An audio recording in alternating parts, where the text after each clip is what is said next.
Naglandfall na po ang bagyong Ophel at tinatahak ang direksyong patungong Southern Leyte.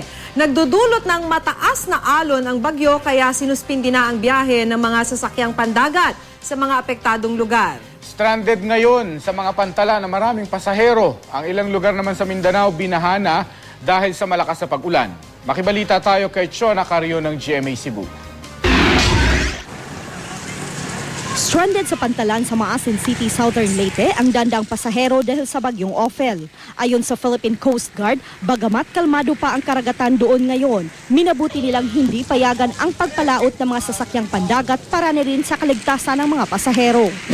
Ganito rin ang sitwasyon sa Allen, Northern Samar. Hindi pinalayag ang mga sasakyang pandagat sa kabila ng magandang panahon. Ikinadismaya ito ng mga pasaherong stranded doon ngayon. Wala ring sasakyang pandagat na pumapalaot ngayon sa Tagbilaran City, Bohol. Mahigit 1,000 pasahero naman ang stranded ngayon sa Matnog, Sorsogon Port. Hihintayin na lang daw nilang humupa ang malalakas na alon bago bumiyahe. Nagkusang loob na rin ang ilang mangingisda roon na wag nang pumalaot. Apektado rin ng bagyo ang ilang lugar sa Mindanao. Bumuhos ang malakas na ulan kahapon sa Kidapawan City, North Cotabato. Umapaw ang ilang ilog na nagdulot ng pagbaha. Sa Barangay Sudapin, pinasok ng hanggang tuhod na baha ang ilang bahay. Inireklamo ng mga residente ang isang baradong kanal sa lugar na dahilan umano ng mabilis na pagtaas ng baha.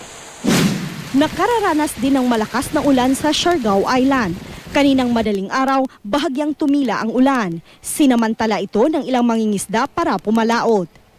Pero sa Lipata Ferry Terminal sa Surigao City, hindi pa rin pinayagang pumalaot ang mga pampasaherong bangka. Gayon din sa pantala ng Butuan City. Chona Carrion, Nagbabalita, Pilipinas.